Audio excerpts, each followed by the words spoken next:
Então, gente, sejam muito bem-vindos. A gente sabe que é muita correria nos bastidores, seja você de uma startup ou de uma empresa grande, a gente sabe o quanto cada minuto é importante aí. Então, obrigada pela presença de cada um de vocês. Já li alguns comentários aqui, tem pessoas mais do sul mesmo. Eu estou aqui em São Paulo, geralmente estou em várias cidades e gosto de perguntar para as pessoas em quais cidades elas estão, porque quando a gente fala de experiência do cliente, a gente fala muito também da gente entender a experiência como uma estratégia macro, mas ter uma sensibilidade local. A gente entender que a cultura regional, a cultura local influencia muito na conexão que a gente vai criando. Então, aqui a gente vai falar de vários temas, mas procurei estruturar para vocês aqui como um bate-papo, uma conversa. Não é uma palestra, é uma conversa que a gente vai ter aqui. Vocês podem também colocar perguntas, dúvidas nos comentários que a gente vai organizando essa conversa da melhor forma possível. Então, nessa era toda da automação, a gente vai trazer para vocês aqui toda essa parte de como a gente pode continuar trazendo, trabalhando o humano de forma ainda mais estratégica em meio a toda essa automação e AI que está acontecendo bastante nas empresas, das menores empresas às maiores empresas também. Para quem não me conhece, deixando aqui também minhas redes sociais, estou no LinkedIn, Instagram, TikTok, também no YouTube.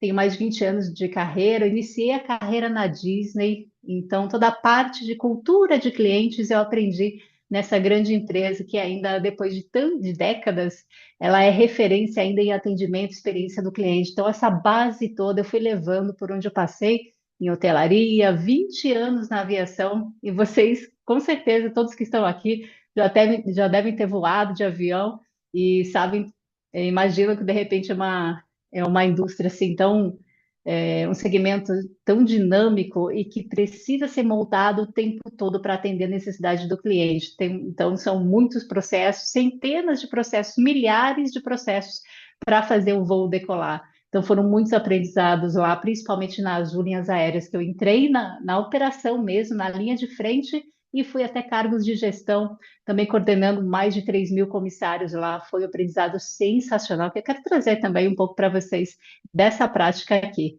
E sou palestrante hoje eu saí da Azul o ano passado, há alguns meses, e hoje eu sou mentora, conselheira consultiva, palestrante, tenho parceria com aquele grupo Flow, que é o mesmo do Flow Podcast. Estou no casting dele de palestrantes nesse tema de experiência do cliente. Então, esse é um pouquinho aqui para quem não me conhece, para a gente continuar esse papo. E aqui eu trouxe nesse primeiro slide, ele não vai ser teórico, tá, gente? Mas aqui, só para a gente alinhar expectativas, eu trouxe esse primeiro slide aqui para você que é de uma pequena empresa, média ou grande empresa, multinacional, que está aqui, a gente entender, a gente alinhar o que é a experiência do cliente. Então, eu coloquei esse guarda-chuva aqui para fazer vocês lembrarem, saírem daqui lembrando disso, porque tem empresas, eu estou em vários ecossistemas, estou em ecossistemas de conselhos, tem de inovação também. Agora estou super feliz de estar conectada com a Hot Milk, e também com a PUC Paraná. E a experiência do cliente, por que que ela está nesse guarda-chuva? Porque a gente precisa entender que tem empresas que elas têm uma área de experiência do cliente, tem empresas que não têm uma área de experiência do cliente. Então, como fazer rodar isso da melhor forma, tendo ou não tendo uma área de experiência do cliente? A gente tem que entender que a experiência do cliente ela não é só a gestão de atendimento. E muitas empresas pecam porque elas entendem que a experiência é só atendimento. Então, elas acham que por cuidar do atendimento, por melhorar as tratativas, as reclamações, ela já está fazendo a experiência do cliente acontecer. Só que isso é só um dos pilares. A experiência do cliente ela é o todo e ela envolve definitivamente toda a organização.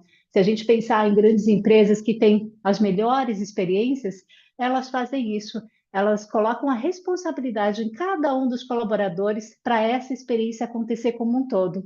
E aí a gente pensa assim, só aquelas áreas que têm contato direto com o cliente, elas precisam ser treinadas e trabalhar com projetos de experiência do cliente? Eu digo que não, porque todas as áreas Se uma área não atende diretamente o cliente, ela ainda assim atende um cliente interno. Por exemplo, o financeiro não atende diretamente o cliente final, mas ele atende uma área que atende o cliente final, seja B2B ou consumidor final. Então, a gente tem que entender essas relações internas, fazê-las acontecerem da melhor forma, para daí resultar em algo melhor para a experiência do cliente. E aqui, por exemplo, eu coloquei algumas áreas embaixo desse guarda-chuva, tem comercial, marketing, operação, e a gente trabalhava muito na prática isso, por exemplo, na aviação, com o financeiro. O financeiro tem processos de cobrança. E quando você tem aqueles processos que precisam estar, por conta mesmo de segurança, por conta mesmo de uma organização, eles precisam estar, ok, mas de repente, se você tem 5 etapas, mas poderiam ser 2 etapas ou 3, você facilita isso para o cliente, para ele, você reduz o esforço ou o tempo de espera do cliente, né, nesse processo de cobrança. Então, para cada uma dessas áreas, a gente começa a perceber que a gente pode desburocratizar muita coisa quando a gente tem um olhar do cliente, da necessidade dele, do nível de esforço que ele gera quando ele precisa alcançar o resultado, um sucesso dele, no caso. Na operação, imagina uma empresa grande ou até pequena também, na operação tem muitos gargalos, então a gente consegue entender que eu vou falar para vocês mais para frente de jornada do cliente, a gente consegue identificar esses gargalos para tirar esses atritos, o que causa o esforço do cliente também, a gente consegue diminuir isso para tornar a jornada mais fluida. Então, experiência do cliente trabalhando muito próxima da operação, trabalhando com o financeiro, com TI. TI também não tem contato direto com o cliente final, geralmente, né? Então, como que a gente faz para fazer com que as pessoas, as áreas que não têm contato direto com o cliente, estejam também engajadas? A gente, por exemplo, eu na prática, na aviação, a gente levava diretoria de TI, a gente levava pessoas da área de TI nos eventos de experiência do cliente, nos ecossistemas de experiência do cliente, porque não era só eu falando, outras pessoas dentro da empresa falando de experiência, eram outros executivos, outros C-levels também falando de experiência e eles ouvindo nos eventos e fazendo networking.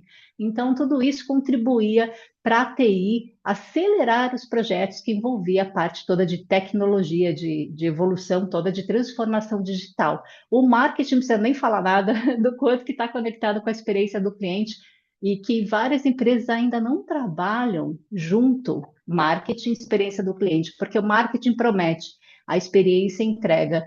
E às vezes há uma distância muito grande, um abismo muito grande entre o que o marketing promete e o que a experiência entrega. E quando o cliente vai usar o produto ou serviço e aquela experiência é ruim, aí tem toda a parte de insatisfação, tem a parte toda de churn, de cancelamento de clientes e de reclamações, e as reclamações, redes sociais, em uma série, em todos os canais que a gente já sabe onde as pessoas vão sinalizar a satisfação ou insatisfação dela. O comercial que está na linha de frente, conhece muito bem o cliente, também experiência do cliente trabalhar em conjunto com o comercial para obter cada vez mais informações e personalizar essa experiência para o cliente. Então, a experiência do cliente, tendo uma área ou não tendo, é a mentalidade estratégica que a gente vai colocar dentro da cultura organizacional para fazer essa estratégia acontecer e dar consistência ao longo do tempo, porque se a gente começa com algumas pessoas e essas pessoas saem da empresa, você perde todo aquele histórico. Isso daí tem que ser algo do dia a dia que você vai colocando em prática em líderes e times, vai treinando e também colocando nas rotinas do dia a dia, nos ritos que acontecem no mundo corporativo também, ou outros ambientes. Então, aqui é só para a gente se alinhar do que é um pouco da experiência do cliente. Fiquem à vontade para perguntar. E aqui eu trago para vocês, de semanas atrás, alguns eventos que eu tive e quais discussões tiveram relacionadas à experiência do cliente. Por exemplo, eu estive na sede da Times Brasil, da CNBC em São Paulo, e lá a gente teve um evento de 4 horas. Aí na foto está a Cristiane Pelágio, uma super jornalista também, é uma das maiores comunicadoras do país. Ela estava lá liderando várias frentes, vários debates, e eles falaram muito de IA. Eles falaram muito, como tinham pessoas muito técnicas nesse encontro também, eles falaram bastante de infraestrutura técnica. Mas a parte que eles pegaram também, da parte humana, eles falaram bastante nessas 4 horas. Vários líderes de grandes organizações entraram lá, tinha o pessoal da IBM, tinha do Bradesco, de outras empresas também, e eles falavam muito a palavra experiência do cliente. Então, eles sabem de todo o potencial que a IA está trazendo para a gente, e também eles conciliaram em compreender melhor as necessidades dos clientes.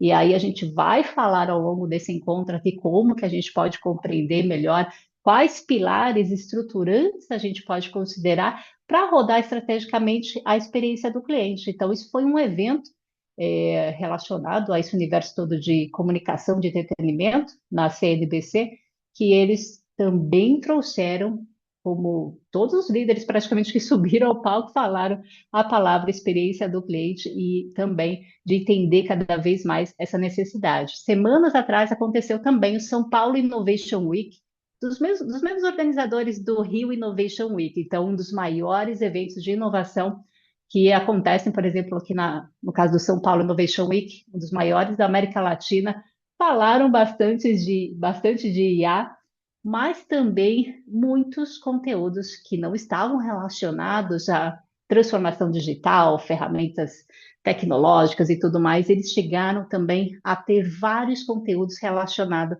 à parte humana. Eles trouxeram aqui ao Brasil o Daniel Goleman, que é um dos maiores nomes em inteligência emocional. Ele é psicólogo, autor best-seller daquele livro. Não sei se vocês já conhecem ou se já leram. Quem já leu, só coloca aí que leu já. É Inteligência Emocional, o livro. E foi uma das palestras, um dos debates mais ricos assim que eu já vi, porque o Daniel Goleman, imagina, já tem uma certa idade, uma bagagem, repertório incrível, as pessoas nem piscavam direito. Tinham milhares de pessoas na maior sala, no auditório lá, e as pessoas prestando atenção em muita coisa que ele estava falando. Então, dava para ver que ele estava bem antenado a tudo de transformação digital, de IA, mas ele puxou muita coisa do que ele acredita que as empresas vão precisar nesses próximos anos como desafios. Então, ele falou bastante dessa parte de relações, de criar relações de confiança, dessa parte toda de percepção emocional e da conexão, de criar conexões mesmo autênticas, reais com as pessoas. Porque no mundo todo digital, a gente está vendo isso muito no comportamento do consumidor atual, principalmente das novas gerações, a gente está vendo toda essa necessidade de buscar algo mais presencial, uma coisa mais de ver alguém de fato, e não ficar só em conteúdos digitais e rede social, porque você já não consegue mais saber se aquilo é real ou se não é. Então, muitas coisas que estão acontecendo no mundo todo, as pessoas estão buscando locais presenciais para encontrar as pessoas, para elas interagirem mais. Os eventos também estão acontecendo, não só os eventos gigantes, mas eventos menores também, para ter essa proximidade com as pessoas e criar essa conexão real. E a gente sabe que a importância disso para marcas. As marcas amplificam seus conteúdos aí no digital, mas também fazem aqueles eventos. Se você tem pouco orçamento para fazer um evento, faça, mesmo que seja pequeno. Para quê? Para você fortalecer as relações com os clientes que você já tem e com os clientes que você deseja ter. Então, eu acredito que muito isso também de você gerar cada vez mais essa relação de confiança, e a confiança tem muito a ver com a experiência do cliente, porque ninguém compra de quem não confia, seja pessoa física ou pessoa jurídica. Então, a confiança, ela é a base toda também das relações que tem entre pessoas e entre empresas. E aqui, primeiro ponto que eu quero trazer para vocês é esse sobre. A gente está falando aqui, a gente fez essa chamada toda, né, para esse encontro, e antes de automatizar, o que que eu percebo aqui que eu quero trazer para vocês? Muitas empresas eu tenho acompanhado, tenho tido, né, a sorte assim, de de estar em grandes empresas, médias empresas, e entender os bastidores delas. A gente faz muitos encontros, debates entre líderes de experiência do cliente ou pessoas também, principalmente pessoas fora da bolha. Então, a gente vai entendendo o que está acontecendo de desafio dentro das organizações. Então, eu acredito muito. Eu trouxe esse ponto para vocês, são três pontos estruturantes, no caso, né, para a gente fazer rodar a experiência do cliente de uma forma estratégica, de uma forma organizacional. Então, eu acredito muito nisso, de que antes de automatizar, a gente tem que entender o que o cliente quer resolver. O que o cliente buscou, o que fez ele buscar a sua empresa? E aí você fala, mas isso é o básico a gente entender isso. Só que muitas empresas, na prática, elas não sabem de fato o que há por trás do cliente ter buscado a sua empresa, ter optado por sua empresa e não por outra. Então, aqui a gente traz a metodologia Jobs to be Done, que se a gente fizer uma tradução literal, ela significa o trabalho a ser feito. Então, qual é o trabalho que a gente precisa fazer na nossa empresa para que o cliente alcance o sucesso, para que o cliente consiga aquilo que de fato ele estava buscando dentro da sua empresa? Então, se a gente pensar em alguns segmentos de educação, tecnologia, de saúde, não sei se tem pessoas aqui desses segmentos, algumas têm, né, que eu até vi alguns comentários aí de gente também que é de educação.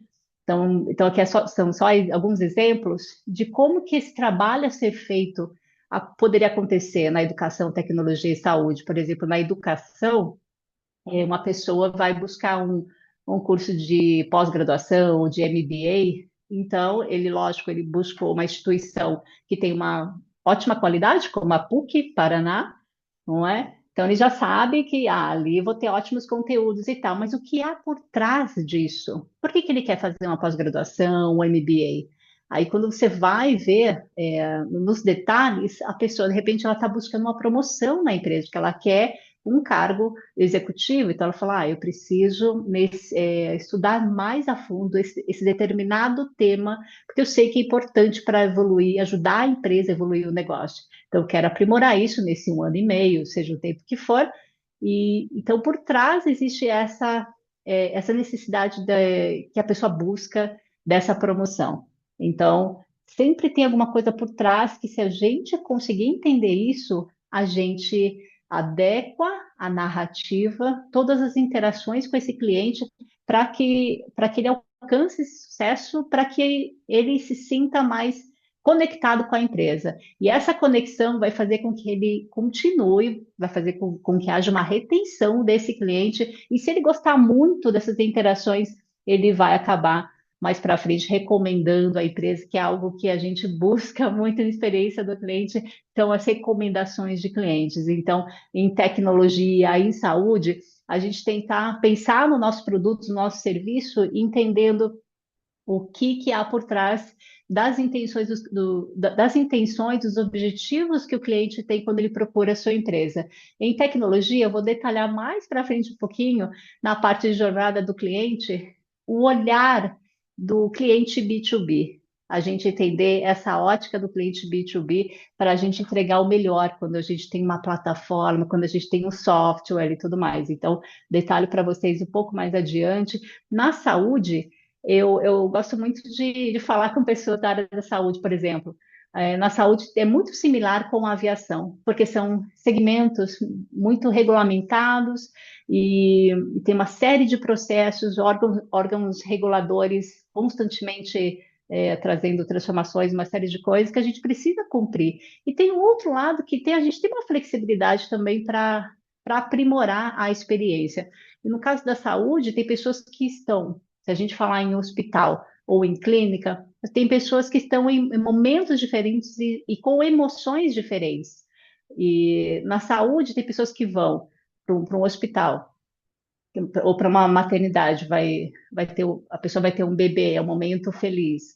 Tem pessoas que estão saindo do hospital com uma notícia ruim de que está com uma doença grave. Então, tem pessoas com momentos diferentes, tem pessoas na aviação que, quando elas vão viajar, elas vão para comemorar algo, para uma lua de mel, uma viagem de formatura. Tem gente que vai viajar para se despedir de um ente querido. Então, na experiência do cliente, quando a gente fala da experiência como um todo, a gente tem que entender toda a parte funcional do cliente e a parte emocional também, porque aí a gente consegue adequar toda a comunicação, a gente consegue adequar também todas as interações que a gente tiver, tratativas que a gente tiver com o cliente, a gente consegue fazer isso de uma forma que vai manter esses clientes mais conectados e também fazer com que eles consigam atingir aquilo que eles querem.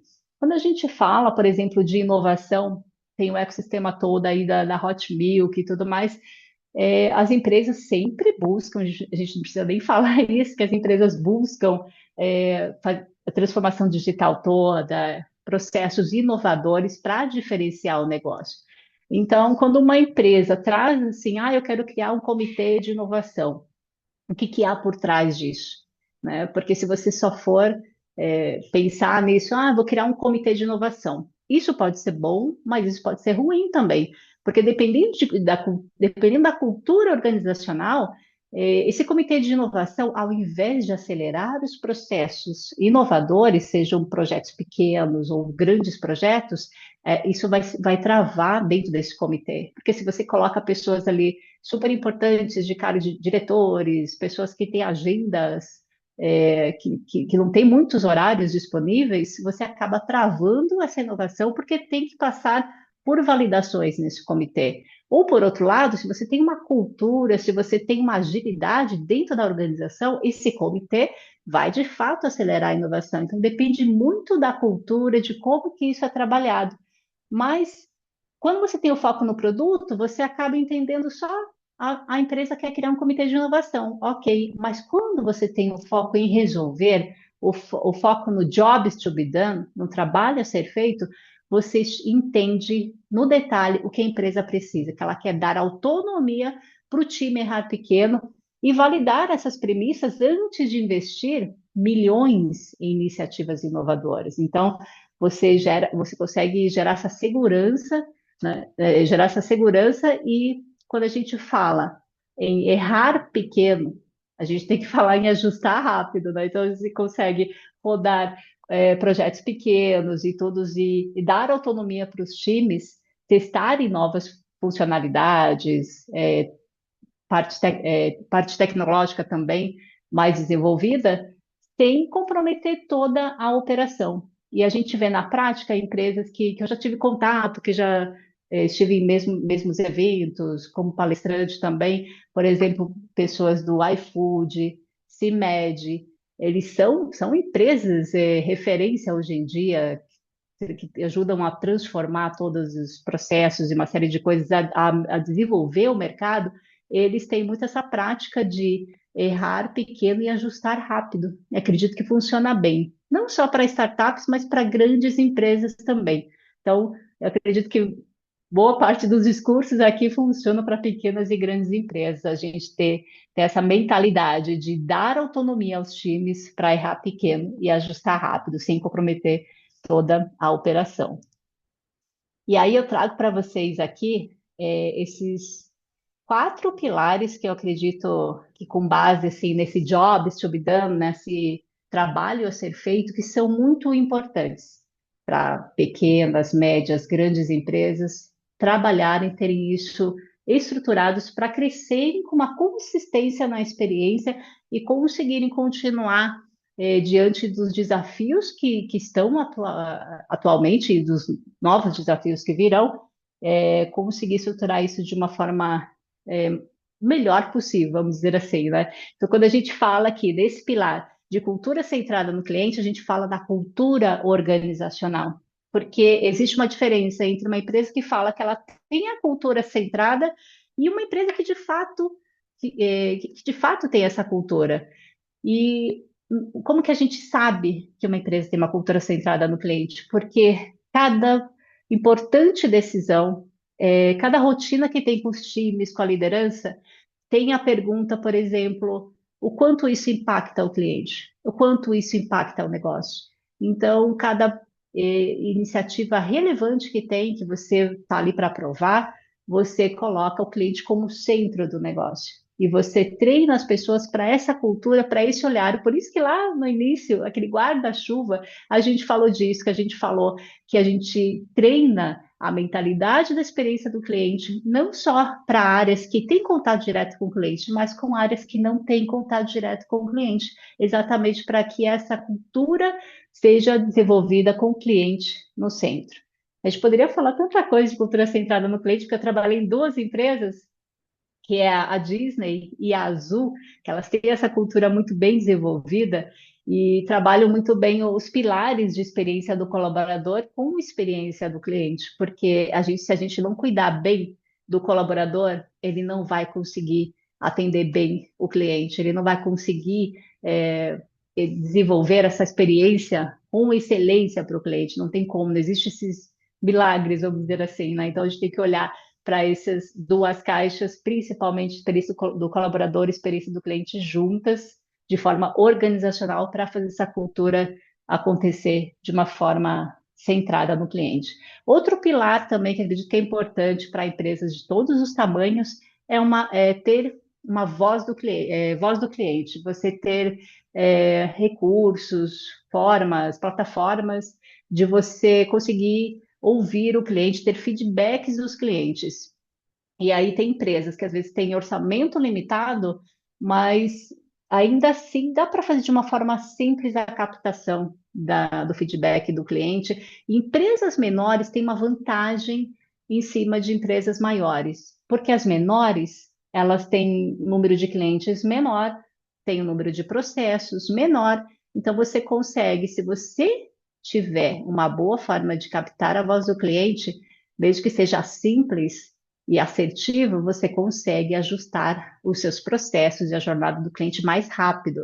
Então, a voz do cliente, quando a gente fala assim, todo mundo pensa em programa robusto, uma plataforma robusta, não, dá para você captar, até mesmo você pensar na padaria da esquina da sua casa, se a pessoa tem aquela intenção de ouvir o cliente, o dono está o dono está no dia a dia lá, ele consegue captar essa voz do cliente diretamente. Ele nem precisa mandar uma pesquisa de satisfação. Ele tem um negócio pequeno, ele está no dia a dia, ele ouve o colaborador antes de começar o negócio, ele está fazendo o briefing, de repente, estou falando que a padaria faz isso, né? Mas só para a gente contextualizar aqui, de fazer um briefing com as equipes e falar, olha, mudou tal isso, a gente não tem mais aquele produto, agora a gente vai seguir dessa forma, atendimento. Então, não importa o tamanho do seu negócio. Eu falei, comentei briefing, que era algo muito comum na Disney e na Azul. Esses briefings, as empresas estão constantemente tendo novos processos, mudanças, uma série de coisas, ou até cenários externos que acabam impactando internamente. Então, os briefings eles são muito importantes também para você fazer alinhamentos com as pessoas da operação ou do administrativo, para você deixar todo mundo a par do que está acontecendo ou das transformações que vão vir, ou que algum órgão regulador pediu, né, que haja alguma transformação, alguma coisa assim, e tem um prazo para ser cumprido. Então, você consegue alinhar as pessoas de várias áreas ao mesmo tempo, ou dessas áreas principais, chave para o negócio, através desses briefings. Todo voo que a gente pega, por exemplo, numa companhia aérea, existe um briefing. O piloto e o comissário, eles se reúnem, ou mesmo já lá no aeroporto, ou em salas, que eles têm salas privadas, vamos dizer assim, nos aeroportos, e eles discutem antes o que é importante para o pilar de segurança, o que é importante para o pilar de experiência do cliente, para a pontualidade dos voos, então eles discutem isso, principalmente se tiver alguma mudança de procedimento. Então, são ações importantes para se considerar também nos negócios de vocês, nos projetos de vocês, fazer esses briefings, esses alinhamentos rápidos com as equipes. Outra parte também é a parte de métricas, só que atreladas aos resultados, porque muitas empresas, tem várias empresas que não têm tantos sistemas integrados, então os dados se perdem. A empresa às vezes tem um volume muito grande de dados, mas ela não consegue trabalhar muito bem isso, ela acaba não captando muito bem a voz do cliente. Então, procurar, não precisa ter uma série de métricas, mas é melhor ter menos métricas, mas que estejam relacionados aos resultados do negócio, que esteja relacionado à retenção, ao churn, alguma coisa que você consiga atrelar para dizer, olha, a gente fez esse movimento e ele resultou isso para o negócio. Então, eu acredito assim, muitas empresas ficam perguntando assim, quais métricas eu vou considerar? E depende muito, né? Na aviação, a gente atrelava muitas métricas operacionais com métricas de clientes, com NPS, com o CSAT. O CSAT é de satisfação do cliente. Então, a parte operacional, a parte operacional seria, por exemplo, o índice de pontualidade, né?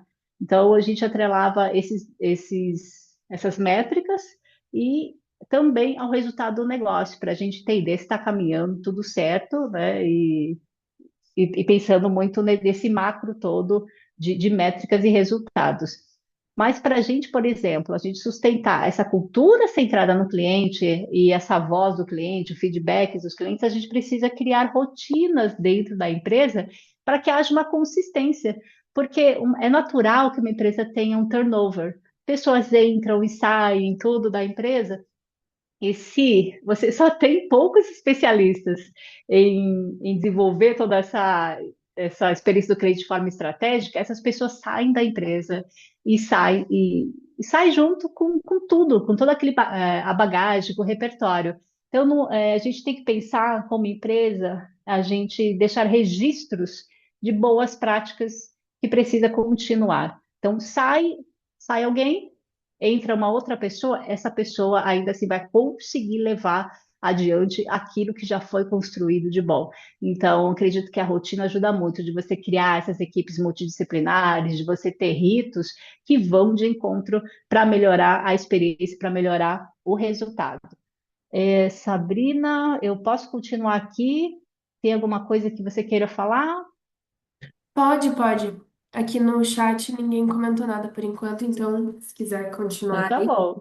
Legal. Qualquer coisa pode interromper, fazer pergunta, porque não é palestra, é uma conversa que a gente está tendo aqui, tá? E falando em conversa, gente, quem quiser aprimorar,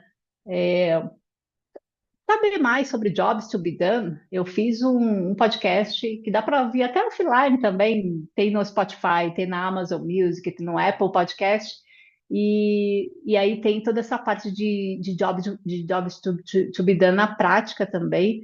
Então, são em formato de podcast, acredito que é bem legal para ouvir. Tem uma série de outros temas também por lá. Fique à vontade para acessar esses conteúdos, tá? A gente vai aqui para esse segundo pilar, que acredito que é importante. A gente trouxe para vocês esse pilar um, que antes de automatizar, a gente tem que entender o que o cliente quer resolver, certo? E agora a gente vai para esse segundo, que antes de prometer a experiência, a gente tem que organizar o bastidor. A gente tem que organizar o bastidor no sentido, por quê? Imagina assim que você tem processos desorganizados, e isso acontece com várias empresas que eu tenho contato e que e acabam investindo muito em tecnologia ou em outras frentes, mas não consegue ver um resultado melhor.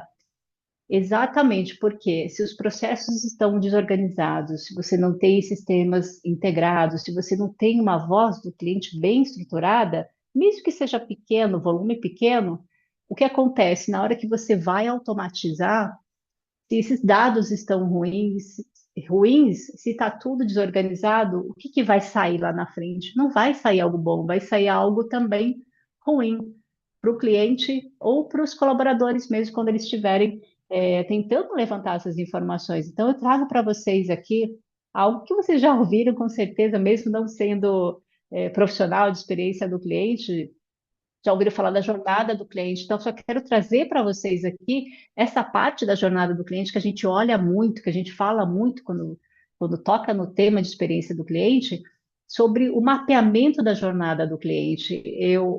Alguns erros que eu percebo, alguns dos maiores erros que eu percebo em pequenas, médias ou grandes empresas é que, às vezes, a empresa contrata uma empresa de consultoria para fazer o mapeamento da jornada do cliente. E aí ela faz uma única vez na vida e fica com aquilo para rodar na organização ou priorizar algumas fricções que identificaram na jornada do cliente para trabalhar e para tirar essas fricções.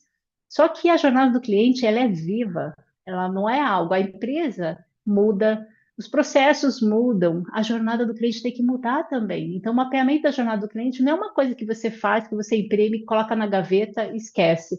É algo vivo.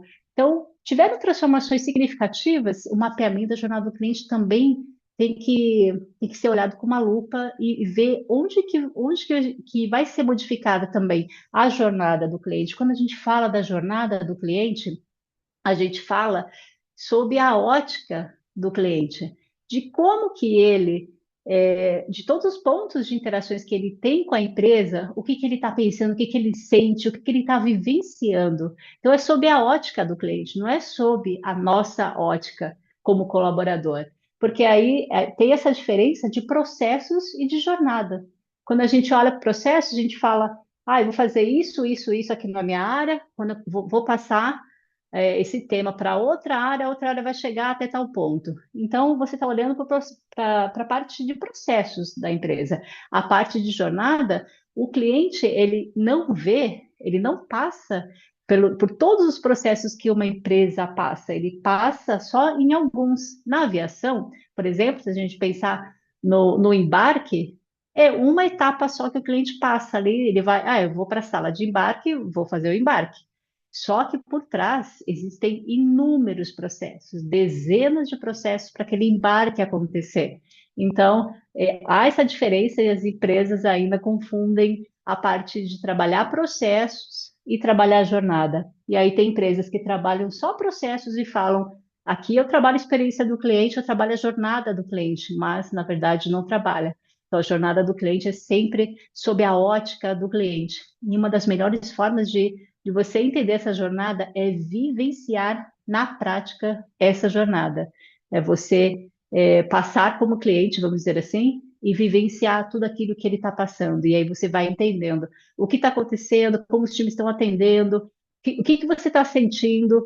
Está sentindo seguro? Está sentindo angústia? Está sentindo que falta alguma informação? Então, acredito que é muito isso, de você levar isso muito para a prática. E quando você mapeia bem, igual eu falei, esse mapeamento vivo, né, de continuamente você olhar para ele e modificar conforme a empresa vai se transformando, você entende. E quando você entende, você consegue simplificar. E eu trouxe aqui essa palavra simplificar, porque de muitos ecossistemas que eu rodo por aí, em várias cidades, eu acredito que a gente está, no olhar de empresa, a gente está burocratizando muitas coisas, tornando as coisas muito complexas, e hoje o que virou ouro é saber simplificar. E não é fácil, gente. Parece que é fácil você falar, olha, fazer simples é fácil, só que não é. Porque uma empresa que já está toda estruturada, seja pequena ou seja grande, ela tem lá 20 processos, como que você vai tirar uma grande parte desses processos para simplificar, para diminuir o esforço do cliente? Isso não é fácil, porque tem tudo já integrado, sistemas integrados, processos já estão ali, as pessoas já estão acostumadas àquilo, então tem que treinar essas pessoas, tem uma série de coisas para fazer, então não é fácil.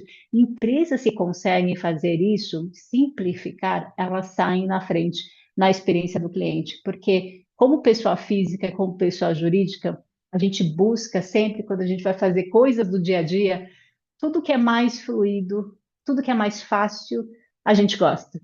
A gente está acostumado com rede social, tem aquela coisa pronta, rápida, né? Então, eu quero lembrar muito, acredito que é muito importante a gente sair desse encontro também entendendo que o seu concorrente, ele não é a empresa que está no seu segmento. O seu concorrente são todas as empresas que estão no Brasil, fora, que estão do outro lado do mundo, porque o cliente, como pessoa física, ele está usando o aplicativo. De repente, o iFood, o Amazon, algum aplicativo, e ele consegue fazer isso de uma forma muito fluida, muito fácil. E aí ele vai passar por uma jornada na sua empresa, que não tem nada a ver com a Amazon, com a iFood, não tem nada a ver com isso.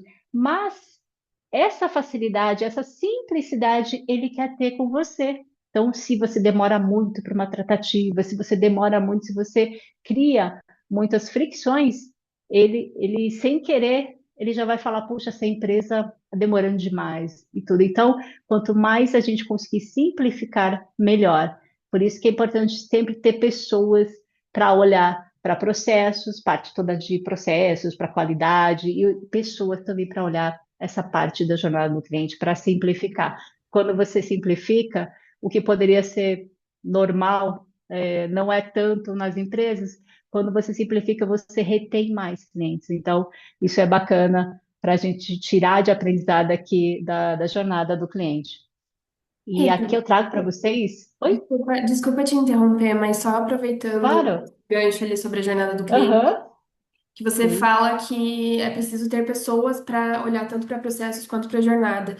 E eu gostei muito da pergunta da Marília, que ela pergunta de quanto em quanto tempo é ideal para rever a jornada do cliente. Então, pensando que precisam ter essas pessoas, né, de quanto em quanto tempo que é o ideal para rever essa jornada aí. Sério, tem empresas que fazem isso, de repente, uma vez ao ano. Mas você pode reduzir isso conforme você vai vendo transformações significativas dentro da empresa. Se a cada, por exemplo, tem gente que está em segmento que, nossa, de um dia para o outro o negócio mudou. Então você pode falar, poxa, um ano é muito tempo, 6 meses. Tem empresas que querem e estão tem orçamento, tem uma série de coisas, tem pessoas que estão crescendo, a empresa vai abrir capital, sei lá, tem várias fases. Então você vai adequar, entender o cenário que está acontecendo para você falar, ok, é uma vez ao ano, não, 6 meses. Não, eu preciso acelerar muito, porque a oportunidade está vindo, parceiros estão vindo cada 3 meses.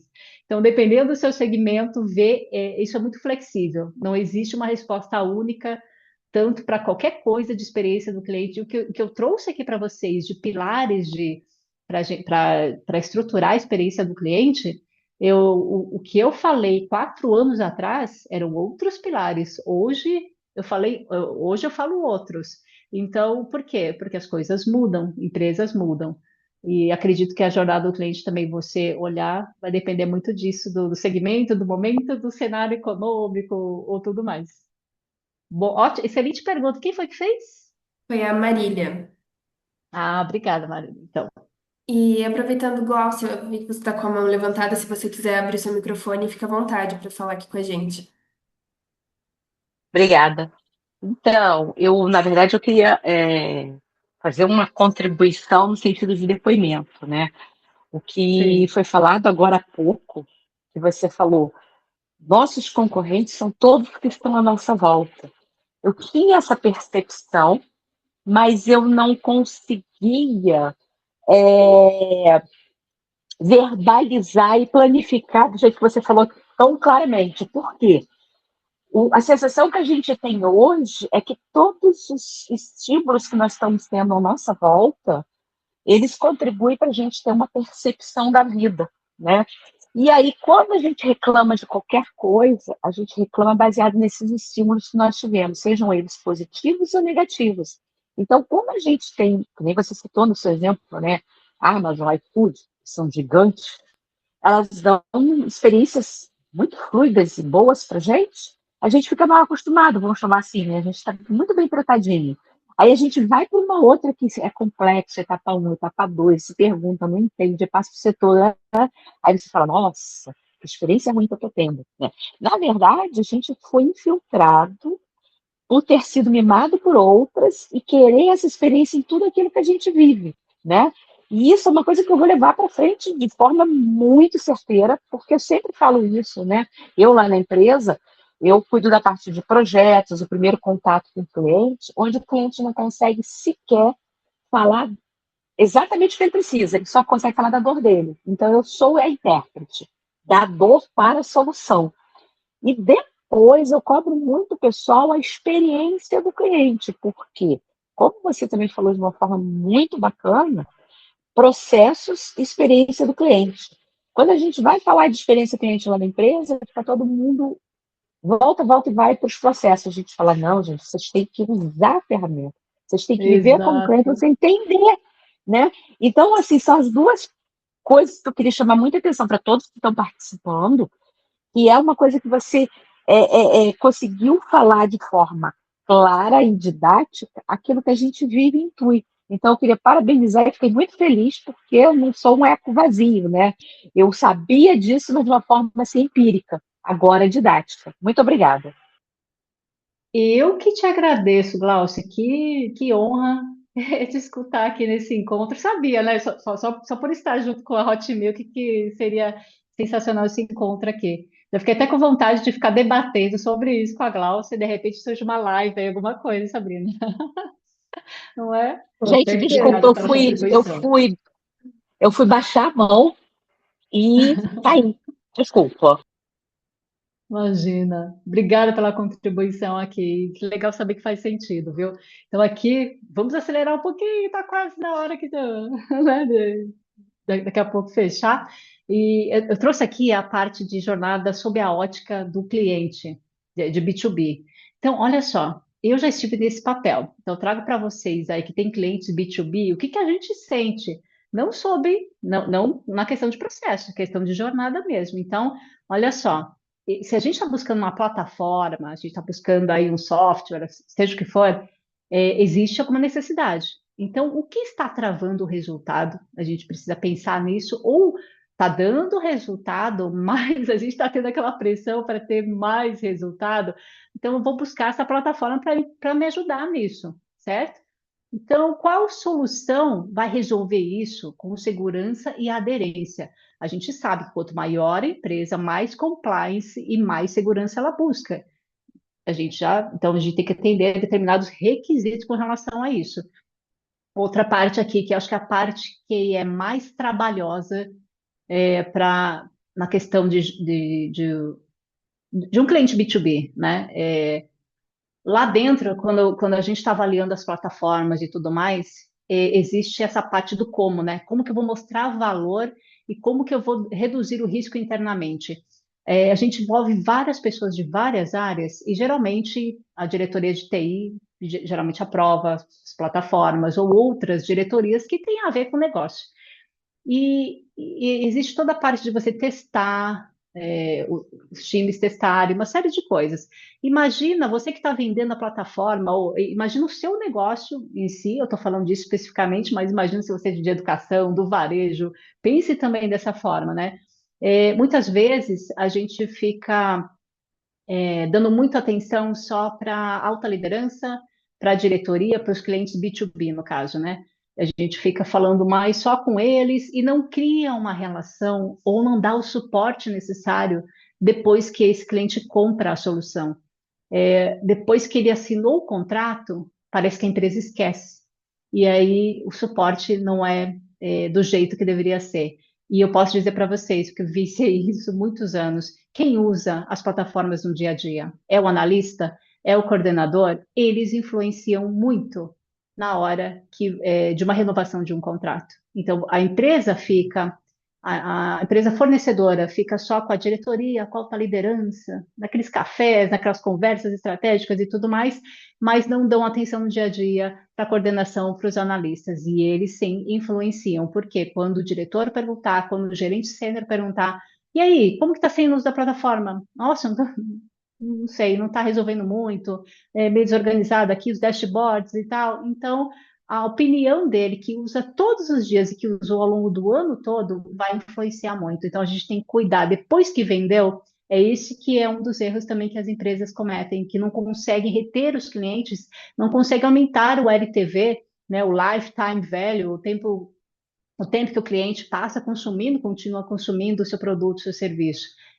e acaba tendo um churn elevado, um cancelamento de clientes elevado, exatamente porque depois que vende, some, ou dá algumas assistências pontuais, mas demora muito para dar uma resposta. Então, eu acredito muito nessa parte de dar atenção nisso. E depois, né, vem aquela situação sob a ótica do cliente B2B, né, se o time adotou realmente a plataforma com todas as possibilidades que tem, os benefícios que tem. Muitas vezes compra-se plataforma muito cara e a pessoa não usa inteiramente aquilo. Então, os resultados vão vir pela metade também. E o indicador, ele acabou melhorando com o uso dessa plataforma, E aí você vai fazendo uma série de perguntas, né, entendendo se aquilo virou rotina mesmo diante para o time que está utilizando aquilo ou para as áreas que estão utilizando, ou se foi só uma compra que ficou na gaveta, né, ou que ficou subutilizado. Então, eu acredito muito que você que tem cliente B2B, pense sobre a ótica do cliente, o que ele está sentindo, o que ele está vivenciando de desafio, para você atender da melhor forma e adequar a narrativa disso, não só a área comercial, mas outras áreas também que vão ter contato com esse cliente B2B. Vamos aqui falar bem rapidamente da parte do comportamento do consumidor, porque é uma ciência, está completamente integrada com a experiência do cliente.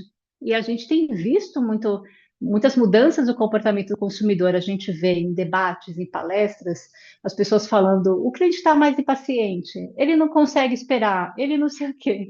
Só que não é questão de tá ou não impaciente, foi o que a Gláucia falou aqui também, que a gente falou aqui dessa questão de que o seu concorrente não é a empresa do seu segmento, aquela empresa que você fica olhando, tomando muito tempo, tentando também entender os movimentos dela, o que eu acho muito errado, essa questão da gente ficar olhando muito o concorrente do lado, porque a gente não quer ficar parecido com ele. A última coisa que a gente quer é ficar parecido com ele. Então, por que a gente vai ficar tomando tanto tempo? A gente tem que acompanhar de longe, mas não de perto. Então, a gente tem que usar o tempo para ajudar a fortalecer essa cultura centrada no cliente, aliando todas as métricas do negócio para as métricas aliadas aos resultados do negócio.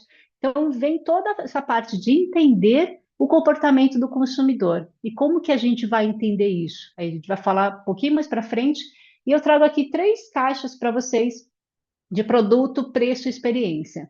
Queria que vocês colocassem, quem sente a vontade de colocar no comentário, das marcas que vocês mais gostam, que vocês consomem há décadas, que você não larga. Por que que você gosta? É por causa mais do produto, do preço ou da experiência? É só para trazer para vocês aqui o peso que tem a experiência quando grandes marcas fazem uma pesquisa. 73% dos clientes dizem que a experiência é o fator decisivo para a compra. Imagina que você vai levar, vem uma amiga do exterior aqui, do exterior visitar você aqui no Brasil e você vai levar ela num restaurante ou algum local de entretenimento. Você está buscando o quê em primeiro lugar? Você está buscando produto, preço ou experiência? Imagino que a experiência esteja em primeiro lugar. Então, para muitas coisas, para algumas coisas, o produto, de repente, você está mais focado nisso. Ou o preço, mas a experiência, em a série de pesquisas que tem, pesquisa aqui como da PricewaterhouseCoopers, também diz que 73% da experiência, a pessoa considera a experiência como um fator decisivo. E a Desculpa gente te sabe interromper, também, Rita, mas só claro, para comentar, né, que o pessoal está comentando aqui no chat, realmente, a maioria está falando experiência, qualidade do produto, experiência, qualidade do produto, então oba, são que os mais legal! votados E o aqui. legal disso também, olha só como a gente está conectado, hein, gente? Que as pessoas, elas estão propensas a pagar mais se elas souberem que vão ter uma experiência de excelência. E a gente pode pensar isso no dia a dia, as coisas que a gente compra de roupas, de tênis, seja o que for, uma bolsa, a gente paga um pouquinho mais para ter uma experiência, para ter um produto melhor também. Então, acredito que a gente tem que olhar bastante para essa parte toda do comportamento do consumidor. Eu trago aqui para vocês o que a gente também falou um pouquinho no início da parte de você entender de você entender o que acontece na operação, de ter uma proximidade com isso. Eu tenho nessa foto que eu já tinha saído da Azul e eu cheguei de uma palestra, estava no sul do Brasil também, acabei chegando em Congonhas.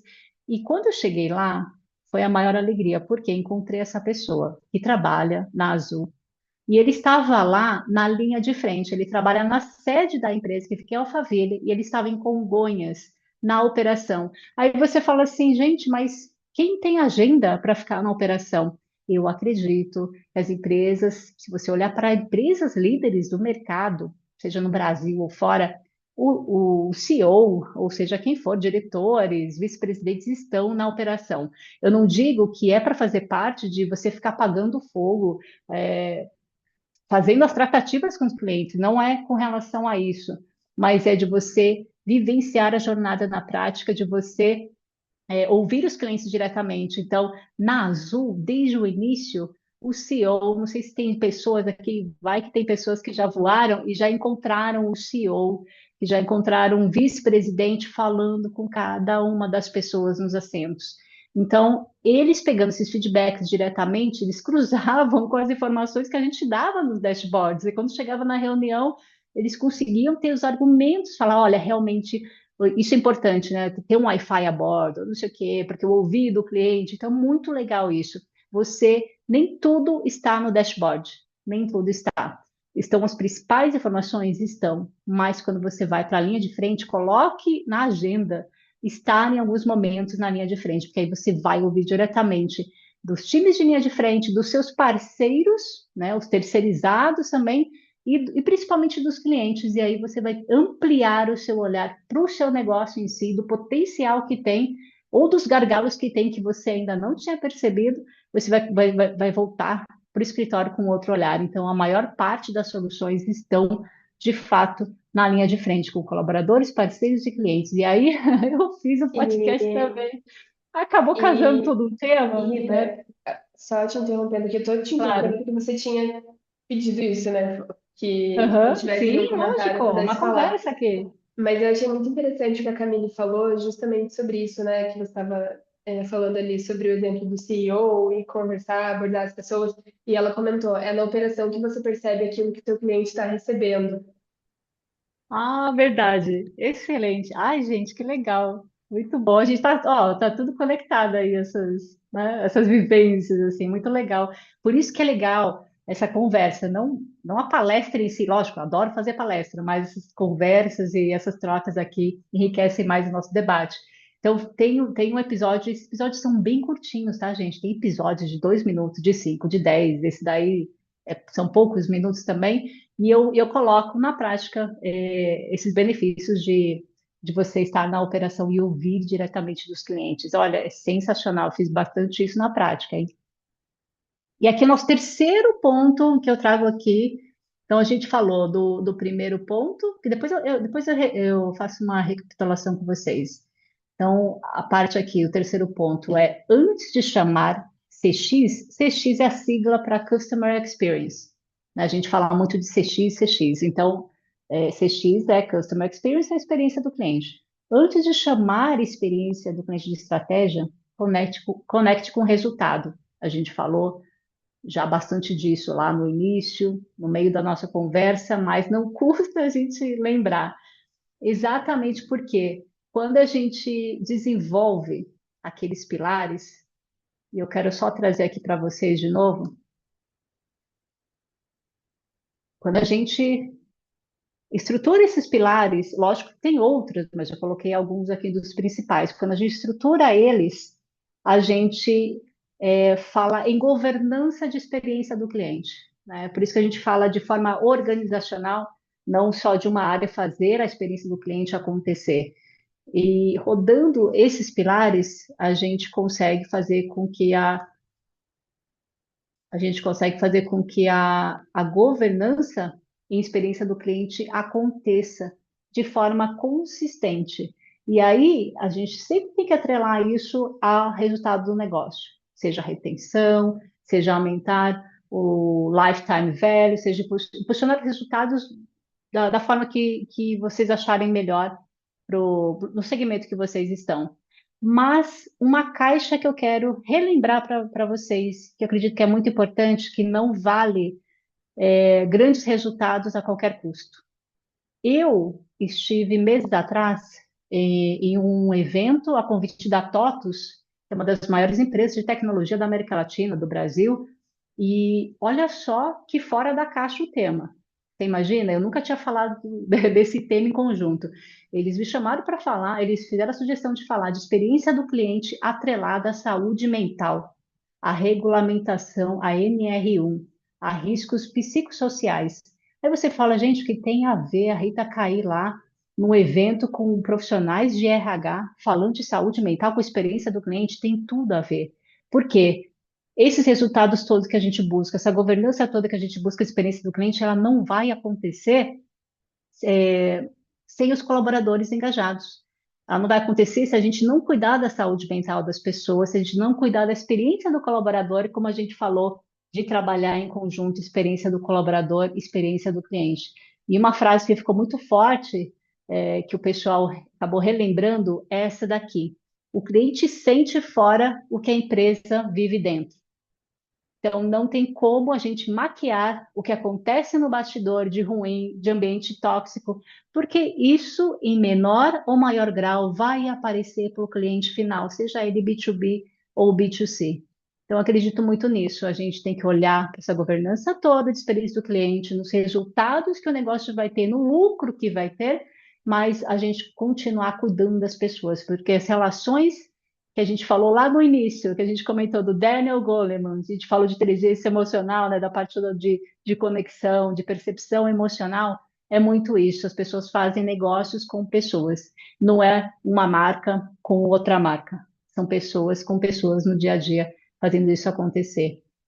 Então, só para a gente recapitular aqui, estamos terminando, hein, Sabrina? A primeiro foi antes de automatizar, entender o que o cliente quer resolver. Então, a gente falou de jobs to be done na prática, do trabalho a ser feito, de entender o motivo que há por trás do cliente buscar você.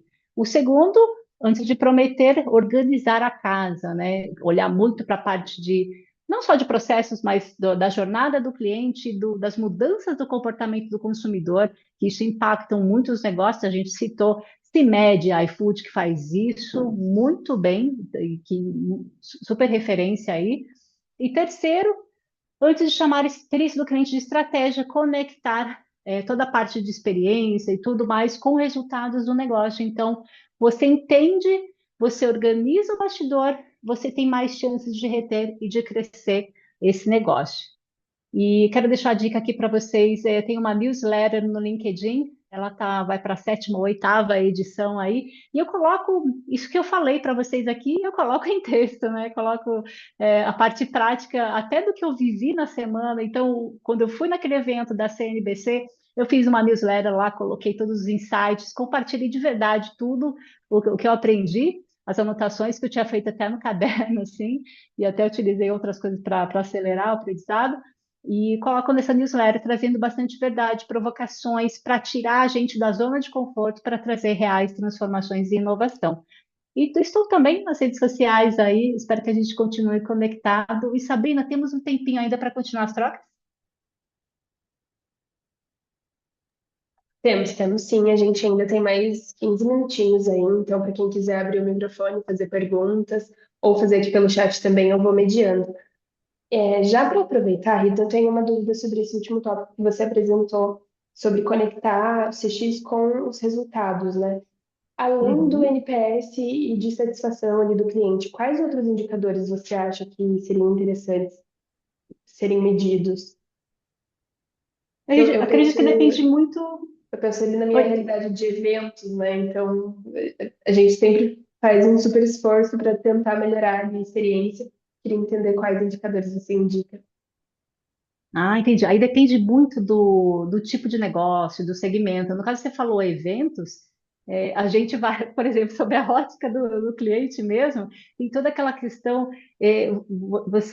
existem os processos já de eventos. Então, se você levar, Sabrina, toda a parte de jornada do cliente, sobre a ótica mesmo do cliente, você vai entender, você consegue começar a criar índices do tempo de espera, por exemplo, para o credenciamento, tem eventos que são grandes e que você fica ali horas e horas no credenciamento, mesmo tendo totem e mesmo tendo pessoas ali para atender, é uma confusão toda, terror. E tem eventos que conseguem lidar muito bem com isso. Então, se conseguir medir esse índice de espera, né?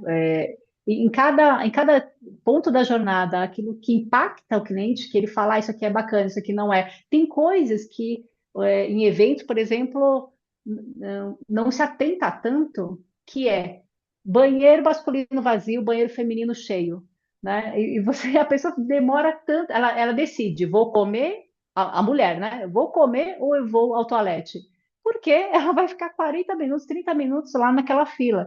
Então, você não precisa medir isso com relação ao banheiro. Você desenha uma jornada que você fala, a pessoa da limpeza vai, né, vai limpar a cada tanto tempo e, de repente, vai colocar uma pessoa, dependendo do local que você está, que tem poucos banheiros, para utilizar e ver, já está ali, já, sei lá, alguma forma que você, antes de ter o problema, que na captação da satisfação do cliente do evento, a pessoa não vai ficar falando banheiro, banheiro, banheiro. E eu já vi em vários eventos terem conteúdos sensacionais e as pessoas reclamarem da fila do food truck e da fila do banheiro. Então você dedicou um ano para pegar aqueles palestrantes maravilhosos, conteúdos maravilhosos e foi sensacional. Mas as pessoas estão lá na pesquisa de satisfação. É banheiro, é fila aqui, fila ali. São coisas que você não mapeou na jornada. Então é legal, antes de ter algum problema, e nem precisa medir, você na jornada já fala, a gente não gosta de ficar na fila, então eu vou trabalhar,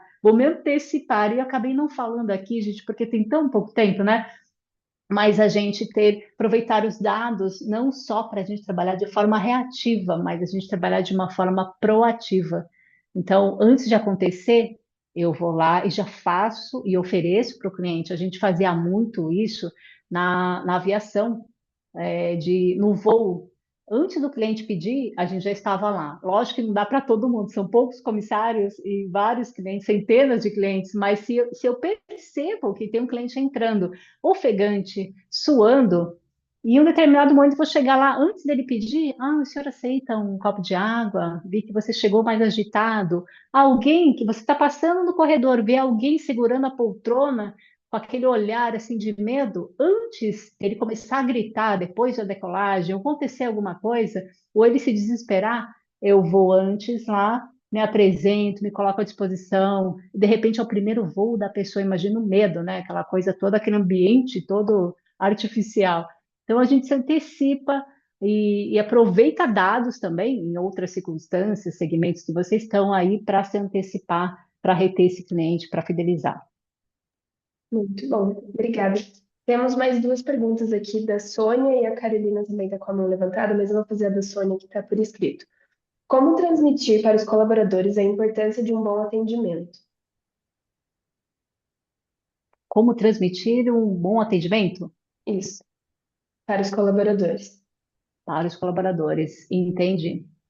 Aí, olha só, uma forma legal para você ter uma padronização, né? Porque tem que ter o mínimo aceitável de atendimento que você quer oferecer ao cliente. Então, você pode ter, por exemplo, trabalhei com empresas que tinham programas de experiência do cliente, e aí você define lá o mínimo para atendimento e para vários pilares que são importantes para a organização, para desenvolver a organização e para reter clientes. Nesse mesmo programa de experiência do cliente, você consegue colocar métricas e medir também a colaboração das pessoas da empresa, o quanto elas estão trabalhando para atingir aquelas metas, aqueles objetivos. E aí você faz o reconhecimento também dessas pessoas que estão levando os melhores resultados no pilar de atendimento, no pilar de eficiência operacional, no pilar de segurança. Então, um programa, não importa o tamanho da empresa, pode ser empresa pequena ou grande, dá para fazer um programa e aí você coloca os mínimos aceitáveis, porque a empresa ela se transforma o tempo todo. E aí você quer que as pessoas que estão há 5 anos na sua empresa, que elas continuem também entendendo que essa empresa está se transformando. E aí você coloca os mínimos, esse programa também você vai revisando de tempos em tempos, no tempo que achar necessário, para você colocar os mínimos de atendimento, os mínimos para o suporte, os mínimos do que é aceitável e que você pode fazer a mais. A gente falou de liderança na operação, é dar autonomia aos times para eles entregarem o melhor para o cliente B2B ou B2C. Porque se a gente contata alguém, a gente quer que essa pessoa se desenvolva e que a gente dê os meios e ferramentas para ela crescer, se desenvolver. E muitas vezes a gente quer dar e não tem o dinheiro, não tem o orçamento para aquilo, não consegue fazer o treinamento desejável, mas a gente precisa buscar formas viáveis de fazer aquilo acontecer. Eu quero dar um pequeno exemplo disso, que a gente não conseguia melhorar uma plataforma, adicionar coisas que a gente queria para melhorar a comunicação interna com os colaboradores, no caso, comissários, a gente começou a ver outros meios. Então, estava custando um pouco caro. E a gente pensou, o que tem de pronto que seja quase que gratuito, que a gente possa melhorar essa comunicação com os comissários, acelerar, porque o e-mail é muito para a pessoa que está na operação no aeroporto, naquela correria de voo, aeroporto, aeroporto, voo, é muito difícil de ficar se conectando, entrando no e-mail. A gente buscou então o quê? Rede social. Os comissários têm até hoje uma rede social privada, existe toda uma comunicação muito prática lá, e eles ficam recebendo informações atualizadas de eficiência operacional, de segurança, de experiência do cliente dentro desse Instagram, vamos dizer aí, do privado, e também por meio de conteúdos de podcast. E esses podcasts são públicos. Quem quiser seguir, quem gosta do universo de aviação, por exemplo, tem de pilotos, tem um canal que chama Standardscast, tem um outro que chama Cabin Standardscast, que é a parte técnica, tudo que acontece dentro do voo e que influencia e tal, o cliente em si. Então, tem uma série de. Então, você pensa assim: o que tem no mercado que seja seguro, logicamente, tudo mais, e que eu possa usar? E já que na plataforma que eu tentei colocar essas melhorias, eu não consegui. Então, sempre há uma forma, tendo muito ou pouco orçamento. Perfeito. E a Camila ainda complementou ali a resposta, né? Falando que uma das formas também é por treinamento, capacitação, orientação, e o que para mim, Sabrina, é muito importante é o exemplo para transmitir isso para os colaboradores. Carol, se quiser abrir o microfone para fazer essa pergunta. Obrigada. Rita, antes de tudo, muito bom, tá? Seu compartilhamento. Eu sou uma apaixonada por relacionamento, então achei muito rico tudo que você trouxe. Hoje, só para contextualizar, eu estou fazendo uma pós que começou esse ano aqui na PUC, que é de CX e IA, que é a IA, né? Não é novidade a IA, mas está cada dia mais em alta, principalmente em relacionamento. E acabou que eu tenho ficado com um olhar mais crítico, vendo as empresas, principalmente nos erros que cometem, em automações ou naquelas imagens que agora é tudo padrão. Você sabe que todo mundo usou o mesmo prompt para montar. Então, é uma das coisas assim que eu acho que, né, as empresas, de uma forma geral e generalizando, óbvio, ainda não estão preparadas para a mudança do comportamento do consumidor, porque ele está cada vez mais criterioso ou mais crítico, principalmente com as fake news que circulam, porque é uma IA ou não é. Mas eu queria saber de você, além disso, né, dessa percepção que eu tenho, se você ainda enxerga que tem alguma outra tendência do comportamento mesmo do consumidor, que as empresas ainda estão subestimando ou não estão se atualizando e podem até ficar para trás ali, né? Falando de uma forma geral, claro, porque eu quero entender se hoje a gente está seguindo o caminho certo por aqui, mas entender de você, assim, algum comportamento que esteja muito em alta e você percebe que as empresas ainda estão negligenciando, por assim dizer, essa evolução, essa transformação. Entendi. Muito bacana esse tema que você trouxe, e é desafiador a gente responder com uma linha única, né? Então, eu acredito assim que a gente tem vivenciado tantas transformações e percebido tanta coisa, principalmente nessa parte mais tecnológica em AI e aquela pressão toda para você usar combos, né, de agentes de AI, uma série de coisa, utilizar tokens, né? Tem até algo meio de bastidor, assim, de empresas que medem o sucesso do negócio pela quantidade de tokens que estão utilizando. Empresas, áreas competindo com outra.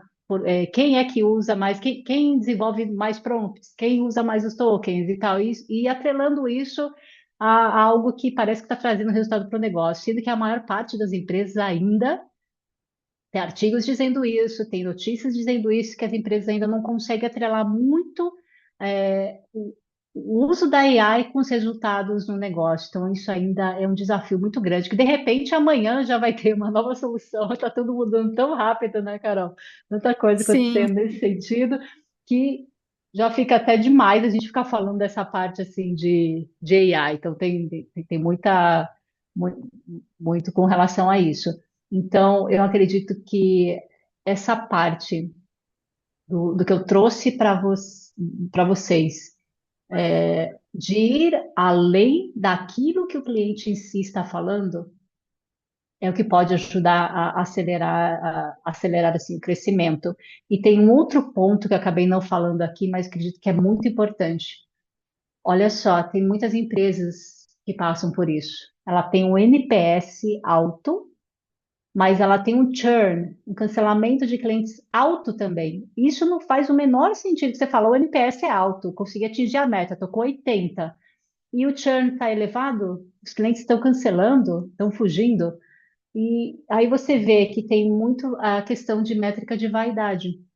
Tem empresas que ainda hoje, empresas grandes, eu digo também, que elas pedem que você dê uma nota ótima, excelente, que você dê um 9 ou 10. Então, isso é manipulado, isso é só para métrica de vaidade. E o churn está alto também, então você está indo caminhos, né, em caminhos que não vão te levar a lugar nenhum. Então a gente tem que parar muito dentro das organizações, sejam elas pequenas ou grandes, de colocar as coisas debaixo do tapete, porque é isso que vai comprometer a sustentabilidade do negócio em si. Aquilo que a gente vai escondendo e os silos que a gente vai criando dentro das organizações vão contribuindo para isso. E eu ainda vejo muito mais em empresas maiores, por conta mesmo da quantidade de pessoas, de processos, essa falta de apoio de um líder de uma área para outra. Rodar projetos, estou falando para vocês, rodem projetos, programas de experiência do cliente, parece que é fácil, não é fácil. Não é fácil colocar um projeto minúsculo em pé. Você tem apoio no bastidor de alguns líderes, quando chega numa reunião formal com os executivos, num comitê, uma reunião mesmo para fechar aquele projeto, a pessoa muda de ideia e vai para outro lado, e você fica sozinha lá, tentando vender aquele projeto sozinho. Eu sei como que é. Então, a gente tem que, eu falei da liderança estar na operação, porque quando você está só no escritório, você não sabe o que o pessoal da linha de frente está pensando de você lá no escritório, porque eles às vezes falam, eles estão lá naquelas planilhas e no ar-condicionado, e a gente aqui no sol, literalmente no sol, né, na pista do avião, ou seja, de onde for, eles não sabem o que a gente está passando. Então, para não ter essa distância muito grande, eu acredito nisso. Aproveitar os dados, tudo isso que vocês estão estudando, relacionado à tecnologia, AI e tudo mais, mas o presencial é muito importante para engajar as pessoas.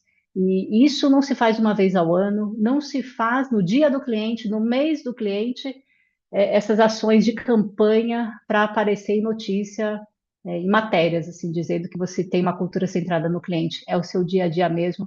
E se atrelar a isso, melhorar os dados, organizar a casa, né, em todos os sentidos, e Sim. também estar na operação vindo diretamente dos times, dos colaboradores e dos clientes, acredito que é um dos caminhos importantes para, de fato, melhorar. Sim, obrigada, Rita. Realmente a gente Obrigada a você.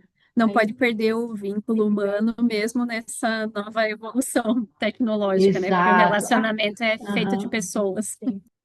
Exato. E só um ponto que eu acabei nem falando aqui, eu atuei já na área de comunicação institucional, no caso das linhas aéreas.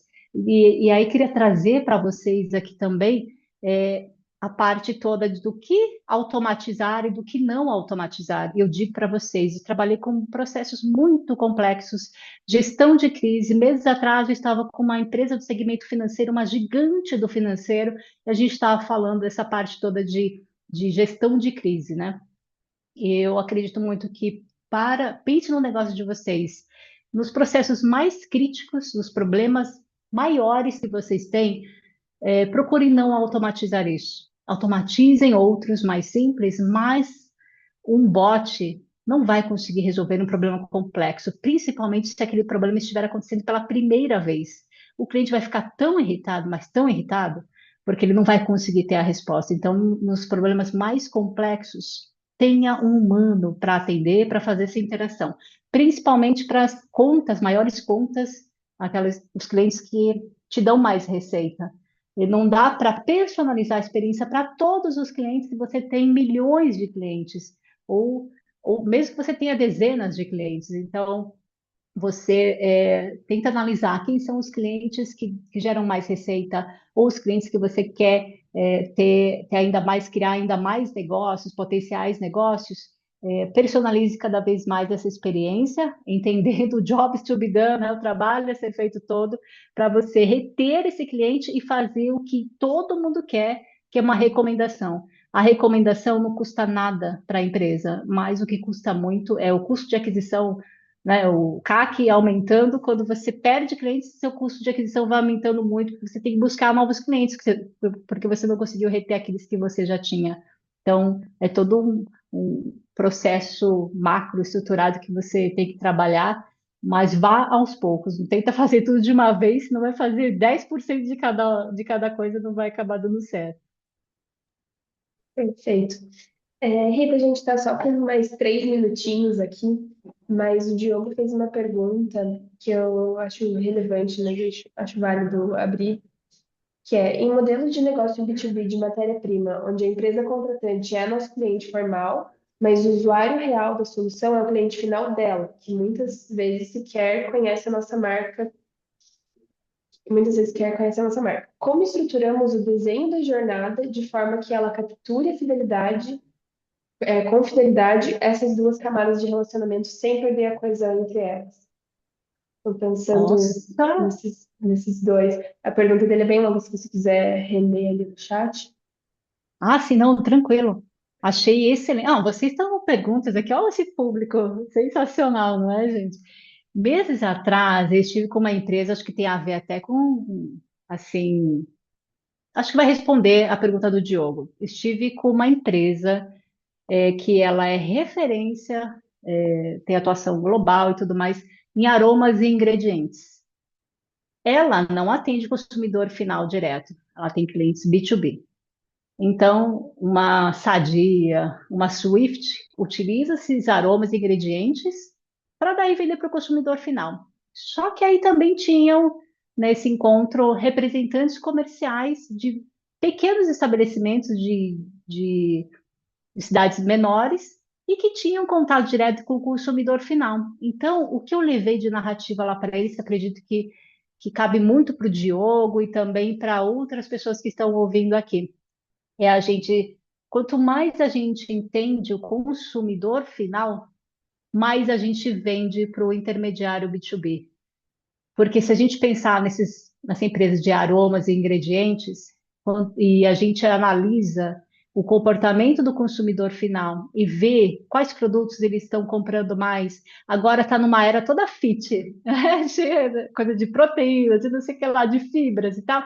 Se a gente entende isso, o que eu, como empresa da matéria-prima, vou fazer? Eu vou criar uma célula, como essa empresa, essa gigante fez de aromas e ingredientes, criou uma célula para fabricar cada vez mais ingredientes naturais, para atender a esse mercado todo do fit.